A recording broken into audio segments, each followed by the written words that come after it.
네, 안녕하세요. 이번 시간은요, 좀 오래간만에 올려드리는 것 같은데, 코스닥하고 코스피, 우리나라 지수 흐름을 좀 기술적으로 좀 분석해보는 영상을 좀 올려드릴까 합니다. 예전에, 뭐 작년 같은 경우 제가 이제 간간히 좀 올려드렸었어요. 이 지수의 흐름에 따라서, 그러니까 제가 이제 개별 종목을 분석을 해드릴 때, 기술적으로 중요한 가격대에 대해서 제가 이제 말씀을 좀 드리잖아요. 같은 맥락에서 현재 흐름 상황에서 기술적으로 좀 중요해 보이는 그 포인트, 그 숫자에 대해서 좀 방점을 두고 분석 영상을 좀 올려드리는 시간을 가져보도록 하겠습니다.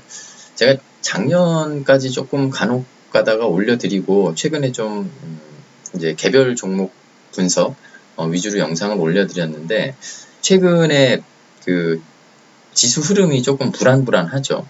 해서 기술적으로 좀 의미를 가질 만한 숫자, 포인트가 어디인지를 좀 같이 살펴보는 시간을 좀 보도록 할게요. 자, 먼저 살펴볼 것은 이제 코스피입니다. 코스피. 이 거래소 같은 경우에 지금 코스닥이고 코스피고 중요하게 최근 흐름에서 지켜봐야 될 부분은 작년 7월이었던 걸로 기억을 합니다. 작년 7월. 작년 7월에 코스닥과 코스피가 정말 말도 안 되는 그 거래 대금이 터졌던 날이 있어요. 바로 이 날입니다. 제가 이제 차트를 볼 때 이 위에 있는 건 거래량 그래프고요. 아래에 있는 거는 거래 대금 그래프입니다.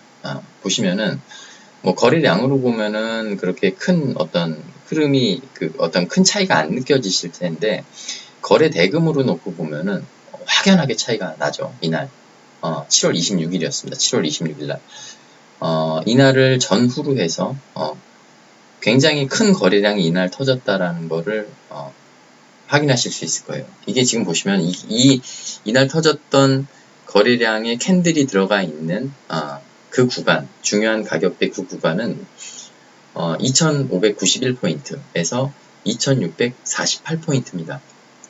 2591포인트 그리고 2648포인트. 이 원래 앞전에 만들어졌던 중요한 이 구간은 이 앞전에 이 코로나 대하락 과정 이후에 지수를 들어올리는 과정에서 만들어졌던 그런 중요한 가격대예요. 중요한 포인트예요. 보시면은 이때 이 포인트를 만들어 놓고 난 다음에 보시다시피 하락하는 과정에서도 한 번에 이런 그 지수는 뚫리지 않죠. 그죠? 계속해서 보시다시피 이런 식으로 지지 흐름이 몇 달 동안 나왔어요. 근데 이제 결국 이제 뭐 부러지긴 했지만은 어쨌든 기술적으로 굉장히 중요한 이 포인트대 안에서 한 번 더 이렇게 엄청나게 큰 거래 대금을 터뜨리고 난 다음에 그죠? 이 음봉 캔들이 이 포인트 안에서 만들어지고 난 다음에 결국 이런 원래 중요한 가격대 포인트 안에서 한 번 더 중요한 흐름이 만들어지게 되면은 보통 이런 자리에서 이제 변곡점이 나오게 돼요. 이런 자리에서 그럼 이 가격대 포인트를 밟고 이제 상승의 흐름을 만들어 나가든지 아니면은 결국에는 이 포인트를 밀리게 되면 이 구간을 밀리게 되면 여기서부터 추가 하락이 더 세게 나오는 그런 흐름이 그러니까 기술적으로 차후 중장기 흐름의 어떤 변곡이 될 수 있는 그런 중요한 흐름들이 만들어지곤 하는데요. 안타깝게도 이때는 그죠? 이 구간을 지켜내지 못하고 밀리는 흐름이 나오면서 그죠? 밀리는 흐름이 나오면서 이렇게 좀 센 하락 흐름이 나와버렸죠. 자, 그러고 난 다음에 아시다시피 2022년, 2023년 이런 식으로 하락 흐름이 나오고 난 다음에 여기서 10월달에 이렇게 바닥을 잡고 난 다음에 여기서부터 이제 주가는 돌아 올라가는 그런 흐름이 나와요. 그런 흐름 가운데서 잘 보시면 이건 이제 코스피입니다. 코스닥이 아니고 말씀드렸던 중요한 구간은 이 구간이었어요. 자, 근데 잘 보시면은 코스피 같은 경우에는 자 일단은 들어올리는 과정에서 여기서 이제 V자로 들어올리는데 여기서 이제 딱 저항을 딱 맞죠. 그죠?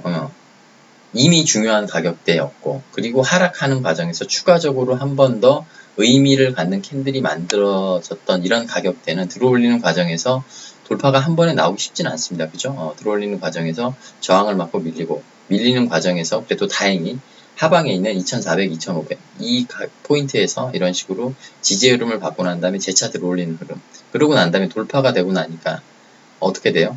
그쵸. 이번에 이제 지지 흐름이 나오죠. 그죠? 이게 보시면은, 결국에는 개별 종목과 마찬가지로 이런 어떤 지수의 흐름도 중요한 구간에 지지와 저항이 반복되는 거를 확인하실 수가 있어요. 자, 일단, 들어 올리고 난 다음에 저항 맞고 밀리는 과정에서 앞선 흐름상에서 저항이었던 구간 안에서 이런 식으로 이제 지지의 흐름이 나오죠.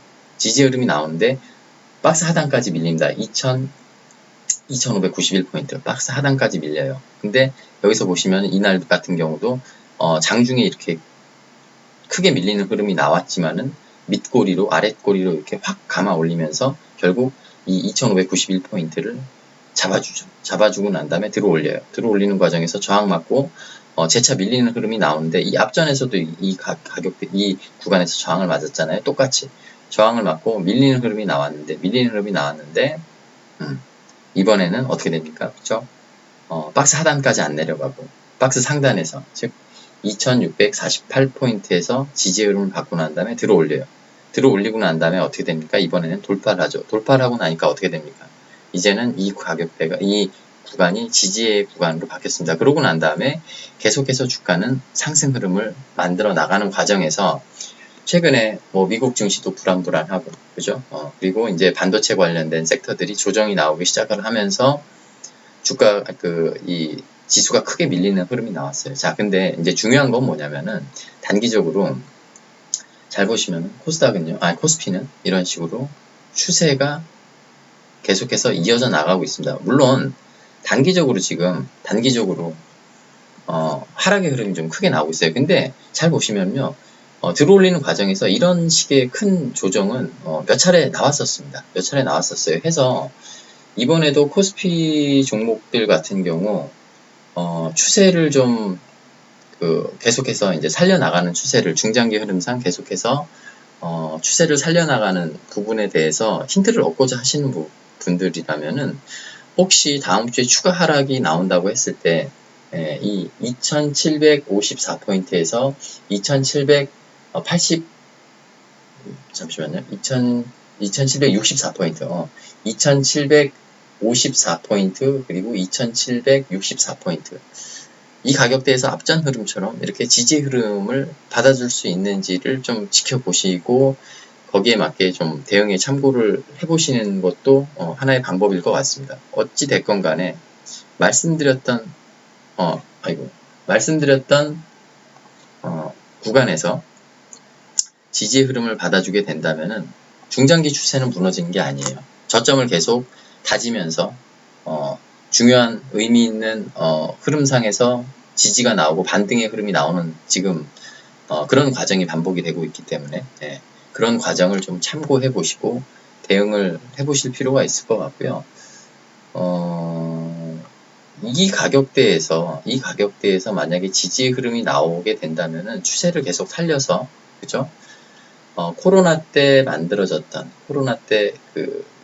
코로나 급락 과정에서 이제 지수를 들어올리면서 이제 2001년 초반까지 상승의 흐름을 만들어 나가면서 고점을 만들어 나갔던 이 구간 3040에서 3116 이 어떤 구간까지도 상승의 흐름을 계속해서 이어나갈 수 있는 그런 흐름은 그런 발판은 마련이 되게 된다. 그렇게 좀 이해를 하시고 지켜보시는데 좀 참고를 해보시면 될 것 같습니다. 물론 들어올리는 과정에서 중간에 한 번 더 의미 있는 가격대가 있어요. 2900대에서 한 번 더 저항이 발생될 법한 그런 가격대는 틀림없이 존재를 합니다. 근데 어쨌든 지금 드리는 말씀은 뭐냐면은 이렇게 하락하는 흐름 가운데서 앞전 흐름에서도 마찬가지였다. 들어올리는 과정에서 이런 식으로 급락의 흐름이 종종 나왔다. 그런 과정에서 결국 추세만 무너뜨리지 않았으면은 계속해서 상승하는 흐름을 지금 이어나가주고 있기 때문에 지금 최근 코스피 흐름 같은 경우도 이렇게 하락의 흐름이 좀 세게 나오고는 있지만은 결국 추가적으로 만약에 하락 흐름이 나온다고 했을 때 이 2764 그리고 2754 이 포인트 이 구간 근처에서 하락의 흐름이 멈추고 이런 식으로 반등의 흐름이 나와줄 수 있는지를 지켜보시고 개별 종목을 대응하시는데 좀 참고를 하자 그렇게 말씀을 드리겠고요. 자, 코스닥 같은 경우는 조금 얘기가 다릅니다. 코스닥 같은 경우는 그러니까 같은 맥락으로 제가 이제 그 작년 7월 16일인가요? 그때 이제 거래 대금이 엄청나게 터진 날이 있었다고 말씀을 드렸죠. 코스닥 같은 경우도 마찬가지입니다. 이날이었어요, 이날. 16일이 아니고 26일이었네요. 7월 26일. 코스닥 같은 경우도 이날, 이날 전후로, 이날 터졌던 거래대금만큼 거래대금이 터진 날이 없습니다. 그리고 마찬가지로 이 구간은 이 906포인트 그리고 927포인트 이 구간은 앞선 흐름상에서 이미 만들어졌던 중요한 포인트였어요. 중요한 구간이었어요. 그 구간 안에서 마찬가지로 코스닥 같은 경우도 중요한 흐름이 한 번 더 만들어졌죠. 그러니까 말씀드렸다시피 이런 흐름이 만들어지게 되면 기술적으로 중장기 흐름상 밟고 올라가면은 추가적으로 방향성이 이제 중장기 흐름상 방향성을 가늠할 수 있는 중요한 구간으로 좀 참고를 하고 대응을 해볼 필요가 있는데 코스피와 마찬가지로 코스닥도 이 구간이 밀렸죠. 밀리고 나니까 마찬가지로 이렇게 급락의 흐름이 나왔어요. 제법 큰 하락의 흐름이 나오고 난 다음에 마찬가지로 9월, 10월에 이런 식으로 바닥을 잡고 난 다음에 차트를 들어 올리는 과정에서 코스피 같은 경우는 이 앞서서 만들어졌던 이 중요한 가격대 있지 않습니까? 그러니까는 보시면은 아까 2000 얼마였죠? 2591포인트 그리고 2648포인트 이 구간을 이런 식으로 저항받고 밀렸지만 재차 돌파하고 지금 계속해서 상승 추세를 만들어 나가는 그런 과정에 있는데 코스닥 같은 경우는 결국 이 가격대에서 저항을 맞고 재차 상승하는 흐름을 만들어 내지 못하고 지금 이 하방에서 코스피가 계속해서 상승 흐름을 만들어 나가는 과정에서 이런 식으로 박스 안에 갇혀 있습니다. 코스닥 같은 경우는. 물론 뭐 여러 가지 이유가 있을 수가 있겠죠. 물론 뭐 여러 전문가분들께서 이런 부분에 대해서 기술적 분석이 아닌 뭐 여러 가지 이제 뭐 거시 관련 지표라든가 이런 부분을 가지고 뭐 금리 관련된 이슈도 있겠고요. 자세하게 설명을 해주신 부분이 틀림없이 뭐 유튜브 상에 보시면 많이 있으니까는 그런 부분들이 좀 궁금하신 분들은 해당 영상을 좀 참고를 해 주시면 좋을 것 같고요. 어쨌든 그런 부분, 그런 해석을 통해서 나온 결과물이 지금 현재 지수의 흐름 아니겠습니까? 그런 흐름들이 지금 차트, 캔들에 반영이 된 거고 결과적으로 놓고 봤을 때 지금 코스닥은 코스피와는 중장기 흐름이 완전히 다르다. 중장기 흐름상 굉장히 의미 있던 가격대에서 코스피는 저항을 맞고 밀리긴 했지만 다시 한번 자리를 잡고 난 다음에 돌파하는 흐름이 나오고 그 어떤 추세를 몰아가지고 지금 계속해서 상승 추세를 이어나가고 있는 과정에서 지금 단기적으로 조정의 흐름이 나오고 있는 부분이지만 코스닥 같은 경우는 해당 구간을 지금 한번 돌파 흐름을 가져나가는 과정에서 저항을 맞고 밀리고 난 다음에 재차 상승의 흐름을 가져가지 못하고 지금 하방의 중요한 구간에서 이런 식으로 지금 박스권의 흐름을 보이고 있다. 박스권의 흐름을 보이고 있는 과정에서 지금 단기적으로 이제 주목을 해봐야 되는 부분이 뭐냐면요. 자, 밀리고 난 다음에 결국 이 구간 안에서 이런 식으로 박스권 행보를 지금 몇 달째 보이고 있지 않습니까? 그런 과정에서 자, 하락의 흐름 가운데서 계속해서 지지의 흐름이 나왔던 포인트가 있습니다. 833포인트입니다. 833포인트. 자, 보이시죠? 이때도 마찬가지입니다. 그리고 들어올리는 과정에서 항상 저항이 발생됐던 그런 포인트가 있습니다. 873포인트입니다. 873포인트. 자, 보이시죠? 그죠? 자, 근데 최근 흐름에서 좀 특이할 만한, 그러니까 좀 주목을 해봐야 될 부분은 뭐냐면요. 앞선 흐름 상황에서는 하락하는 흐름 가운데서 바닥 구간에서 박스 상단에서 지지 흐름이 나왔고요. 그리고 들어올리는 과정에서도 박스 상단까지 돌파 시도의 흐름이 나왔었어요. 그죠? 833 그리고 873 833 873 근데 이번 흐름에서는 이 앞선 흐름에서 지지의 흐름은 833에서 나와줬는데 들어올리는 과정에서 873 그러니까 박스 상단까지 돌파 흐름을 가져가지 못하고 박스 하단 863에서 막혔어요. 그러고 난 다음에 하락하는 흐름 가운데서 앞선 흐름과는 다르게 박스 상단 833에서 지금 지지의 흐름을 받지 못하고 지금 박스 하단까지 지금 밀려있는 상황입니다. 821포인트. 단기적으로 뭐라 그럴까요? 지금 박스권이 미세하게 한 단계 지금 다운그레이드가 되어 있는 그런 상황입니다. 해서 지금 코스닥 그 개별 종목 거래하실 때 좀 지수를 참고를 해보실 만한 부분은 뭐냐면 단기적으로 이 821포인트가 만약에 밀려버리게 되면은 기술적으로 800포인트가 깨지고 이 765포인트에서 781포인트까지 밀리는 흐름이 추가적으로 나올 가능성이 있다라는 부분을 좀 그런 가능성을 열어두시고 대응에 참고를 해보실 필요가 있을 것 같아요. 그러니까는 지금 현재 중장기 흐름이 다르죠. 코스닥하고 코스피하고 해서 지금 현재 본인이 그 거래를 하고 계시는 개별 종목이 지금 어디에 지금 속해 있는지 한번 확인을 해보시고 그리고 그에 맞게 지수의 흐름 또한 지금은 조금 참고를 해서 개별 종목 대응하실 때 참고를 좀 해보셔야 되는 그런 상황이다. 그렇게 이해를 하시고 좀 다음 주부터는 좀 지켜보셔야 될 것 같습니다. 추가적으로 또 의미 있는 흐름이 만들어지게 되면은요. 그때 영상 다시 한번 만들어서 올려드리도록 할게요. 네. 긴 시간이었는데요. 좀 함께 해주셔서 정말 감사드립니다.